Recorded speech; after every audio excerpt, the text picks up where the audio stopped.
البدع والأهواء، أهل البدع العقائدية وأهل البدع السياسية. نقول بيننا وبينكم السلف، بيننا وبينكم الكتب، كان فيقول البدع بيننا وبينكم. الحمد لله رب العالمين، والصلاة والسلام على المبعوث رحمة للعالمين وعلى آله وأصحابه ومن تبعهم بإحسان إلى يوم الدين. Amma ba'd. Kita kembali ke nomor 472. Ya, sebenarnya ini sangat tepat kalau diletakkan setelah nomor 467. Berhubungan dengan keutamaan Utsman bin Affan seputar sifat malu.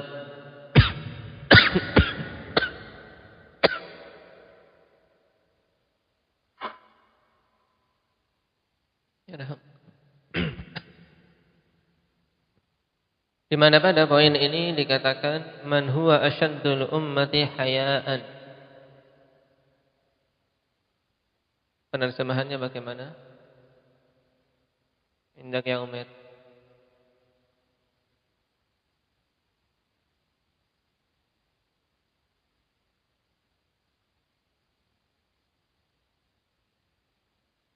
Siapakah dari umat ini yang paling pemalu?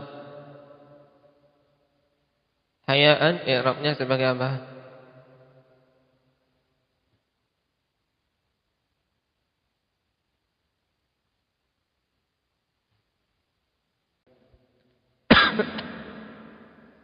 Nah, di i'rab sebagai tamyiz. Jadi siapa dari kalangan umat ini yang paling pemalu, yaitu yang paling tinggi sifat malunya? Wal jawab Utsman bin Affan radhiyallahu anhu. Beliau adalah Utsman bin Affan.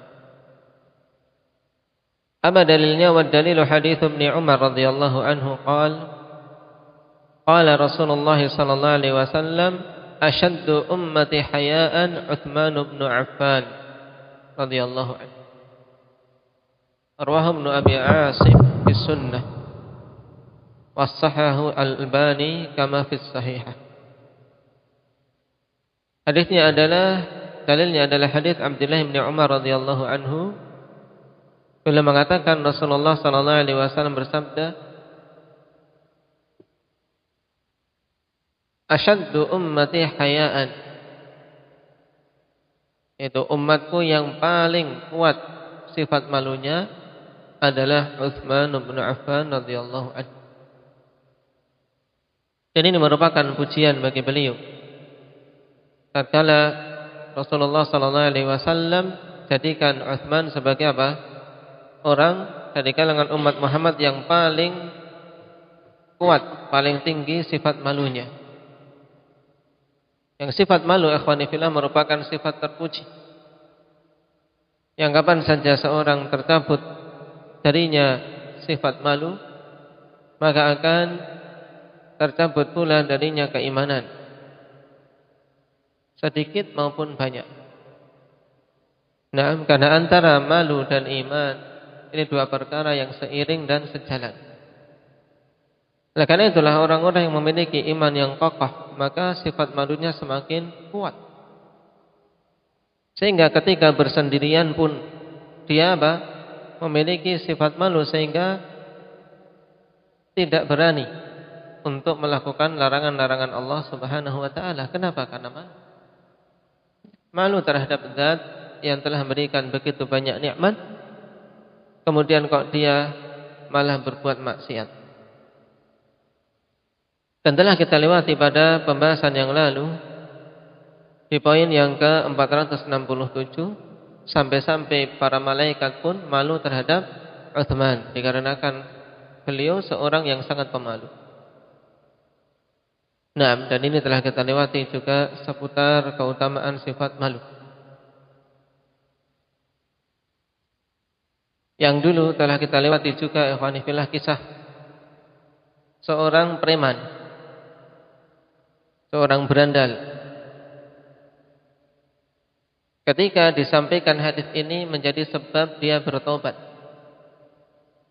Yang akhirnya ikhwani fillah, karena hadis tersebut beliau kemudian bertekad untuk menuntut ilmu din, dan Allah Subhanahu wa taala berikan taufik sehingga sehingga menjadi periwayat utama Muwatta Imam Malik. Siapa beliau dan apa hadis yang disampaikan kepada beliau? Indak Arin Imam Al-Qa'nabi. Nah, hadisnya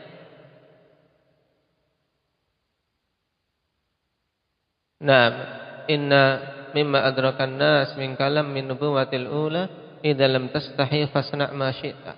Siapa yang menyampaikan hadis ini? Syu'bah. Nah, tapi karena Qa'nabi saat itu ketika masih berandal, melihat Syu'bah kok diiringi manusia saja. Bertanya, siapa itu? Ditanya, itu ahlul hadis. Makanya namanya preman, tidak peduli, akhirnya dia ganggu Syu'bah dengan dengan ditodong untuk memberikan hadis. Berikan hadis kepada, ngerampok hadis. Tapi dengan sebab ini dia mendapatkan hidayah.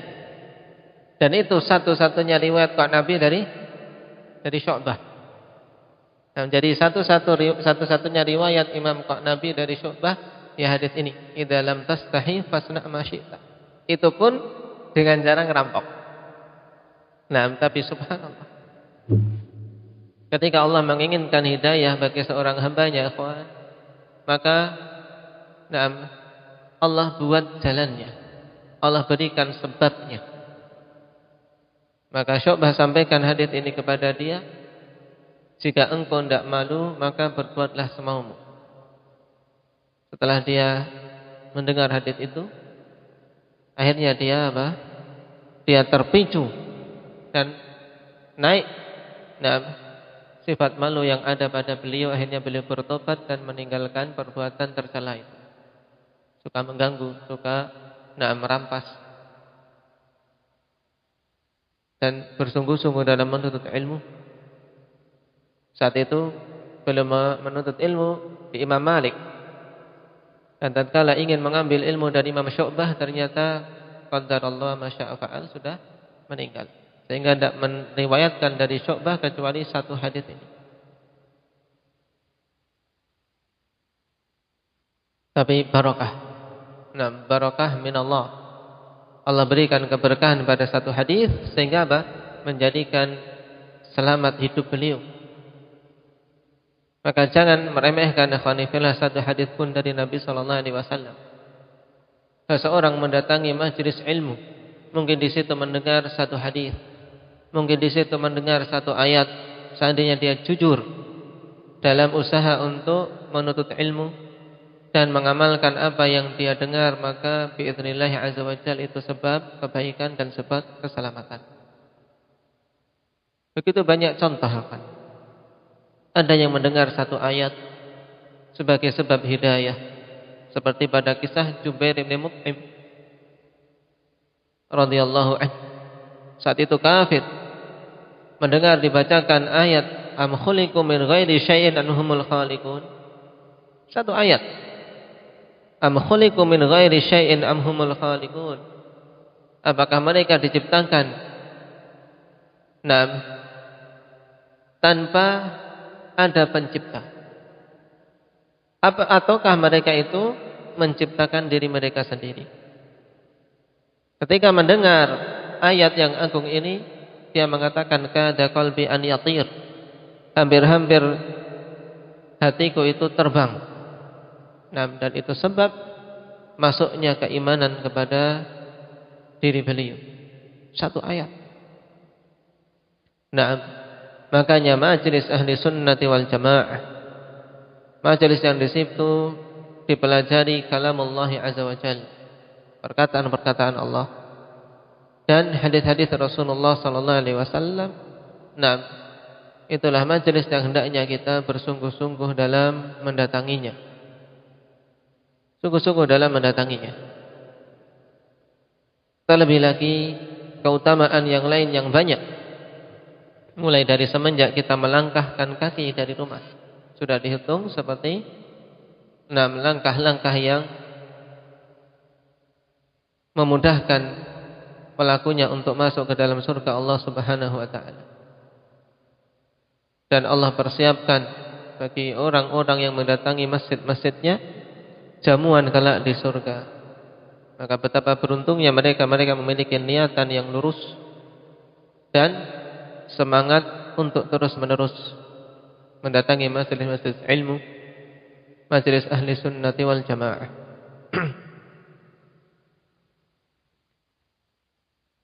Kita lanjutkan pada poin yang ke-475. Man huwa zawju Fatimah binti Nabi sallallahu alaihi wasallam. Siapa itu suami Fatimah, putri Nabi sallallahu alaihi wasallam? Wal jawab Ali bin Abi Thalib radhiyallahu anhu. Beliau adalah Ali bin Abi Thalib radhiyallahu anhu. Setelah kita selesai dari pembahasan ringkas tentang keutamaan Utsman, sekarang kita masuk pada pembahasan seputar khalifah yang keempat, yaitu Ali bin Abi Thalib. Yang telah kita lewati, beliau termasuk orang-orang yang awal masuk Islam, bahkan yang pertama kali masuk Islam dari kalangan anak-anak. Dari kalangan anak-anak yang pertama kali masuk Islam, ya Ali bin Abi Thalib radhiyallahu anhu.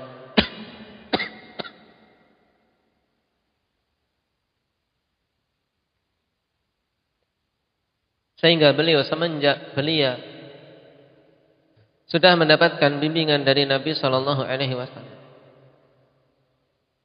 Mulai dari awal-awal datangnya dakwah Islam.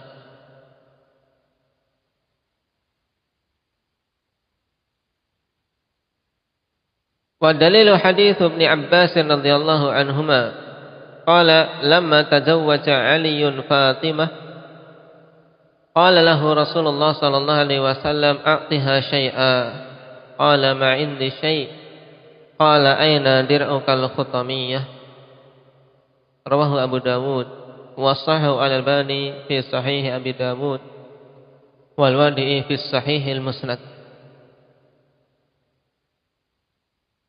Dalilnya adalah hadits Ibnu Abbas radhiyallahu anhuma,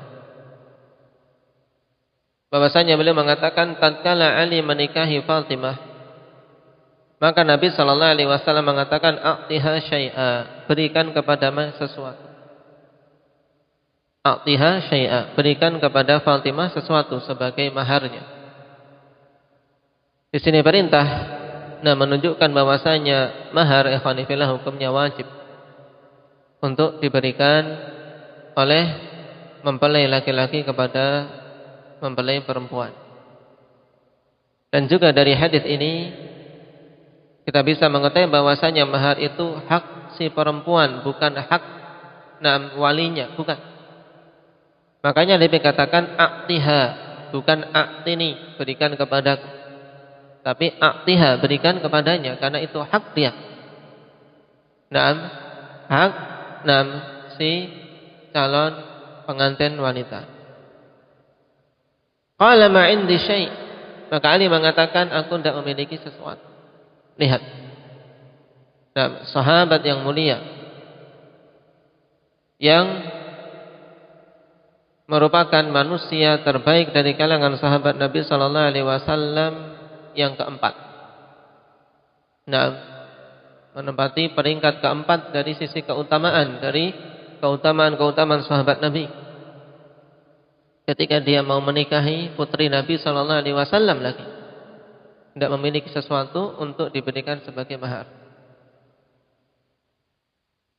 Dari sini kita ketahui ikhwan fillah bahwasanya Rasulullah sallallahu alaihi wasallam menikahkan putri yang dia cintai dengan Ali bukan karena dunia, bukan karena hal-hal yang lain, tapi karena melihat agama dari Ali bin Abi Thalib yang bagus. Gimana tidak beliau dengan begitu sabar mengikuti Nabi sallallahu alaihi wasallam semenjak awal dakwah beliau, dan sabar menjalani berbagai macam ujian-ujian, bahkan dengan rela menggantikan Nabi sallallahu alaihi wasallam ketika Nabi berhijrah untuk menunaikan amanah-amanah yang belum terselesaikan. Tapi ketika mau menikah tidak memiliki sesuatu. Di sini pula kita ketahui bahwasanya kecintaan Allah Subhanahu wa taala kepada seorang hamba kalau ukurnya bukan banyaknya harta yang dia miliki. Ali ikhwani fillah datang nas bahwasanya beliau adalah orang yang Allah Subhanahu wa taala cintai. Sebagaimana dalam hadis tentang kisah pembukaan kota Khaybar.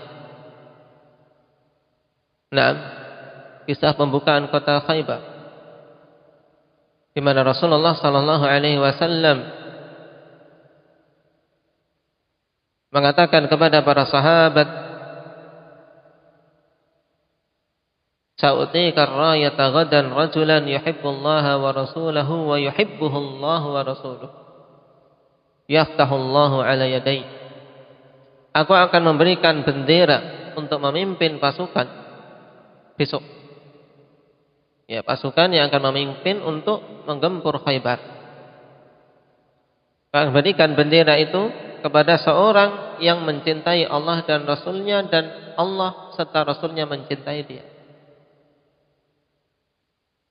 Nah, sampai-sampai para sahabat saat itu ikhwani fillah sangat berharap, masing-masingnya berharap untuk bisa menjadi orang yang diberi bendera itu, termasuk Umar.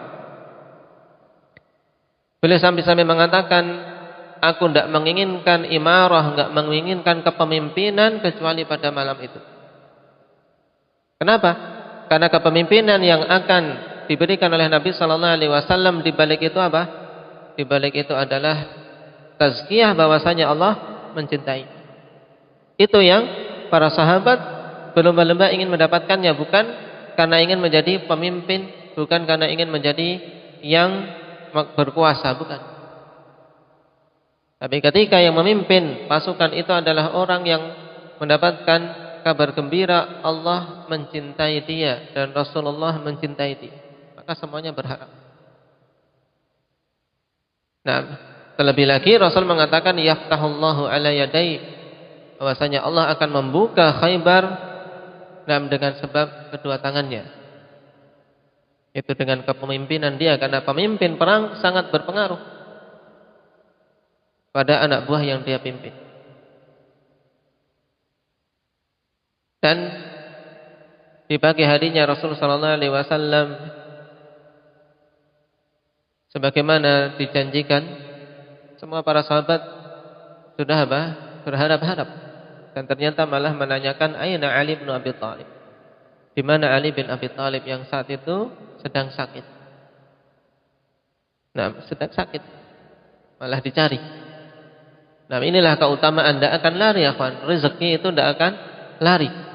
Keutamaan yang Allah Subhanahu wa taala berikan tidak akan meleset. Nah, saat itu sakit dan diminta untuk didatangkan. Ternyata sakit matanya. Maka Nabi sallallahu alaihi wasallam basaqa baina ainai. Rasulullah sallallahu alaihi wasallam meludah.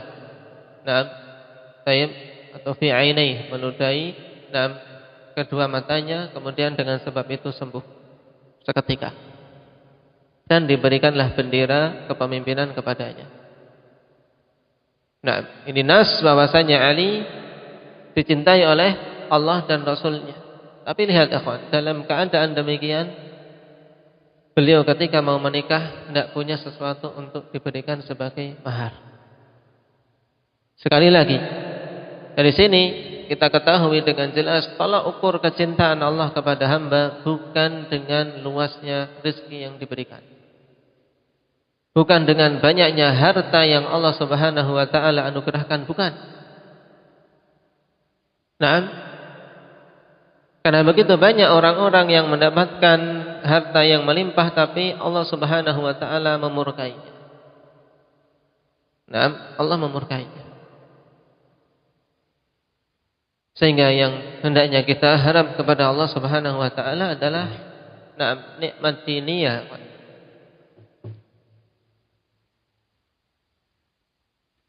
Karena itulah Rasul sallallahu alaihi wasallam dalam doanya, yang ini juga hendaknya menjadi doa kita juga, Allahumma aslih li diniyal lati Allahumma aslih li diniyal lati fiha ma'adi. Allahumma aslih li dunyaya allati fiha ma'ashi wa aslih li akhirati allati fiha ma'adi. Ya Allah, perbaikilah duniaku yang itu merupakan tempat aku mencari penghidupan. Ini doa yang sangat bagus. Nah, jadi kita minta kepada Allah agar dibaguskan dunia kita. Nah, kalau Allah memperbagus, ikhwan, sedikit atau banyak mesti hasilnya bagus. Nah, Allahumma aslih li dunyaya allati fiha ma'ashi. Ma'ashi pakai shin, bukan ma'asi pakai sad, bukan. Ya. Ma'ashi dari ma'ash.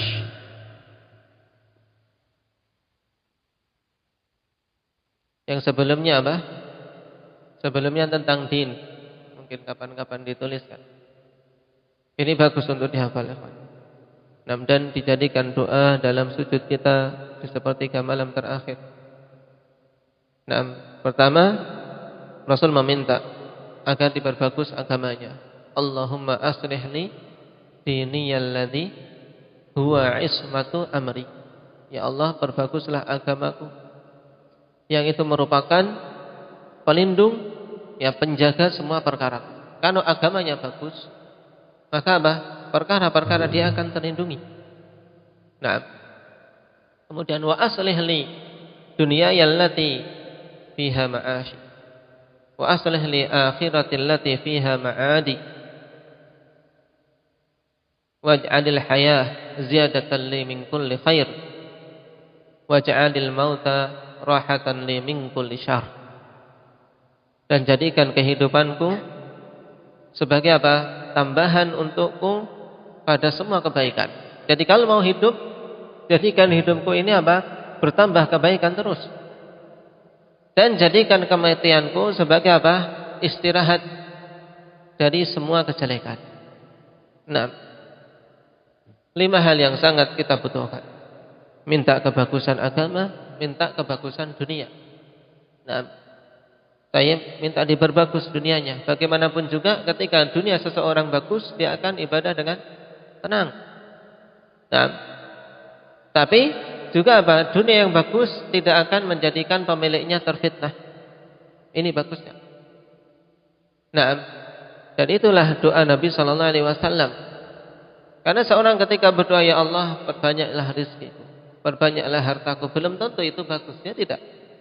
Tapi ketika meminta kepada Allah, meminta untuk diperbagus dunianya yang dia hidup di sana, maka kondisi yang bagus hanya Allah Subhanahu wa taala yang paling tahu bagi si hamba itu bagaimana. Ada seorang hamba yang bagusnya, ikhwani fillah, memang memang sedang-sedang saja. Nah, ada yang bagusnya memang mungkin sedikit kekurangan, sehingga terus-menerus dia meminta pada Allah, tawadhu, dan seterusnya. Allah Subhanahu wa taala Maha tahu yang paling bagus bagi hambanya dalam masalah rezeki. Maka Nabi sallallahu alaihi wasallam meminta kepada Allah untuk diperbagus dunianya. Kemudian diperbagus akhiratnya, yang merupakan ma'ad, tempat kita kembali.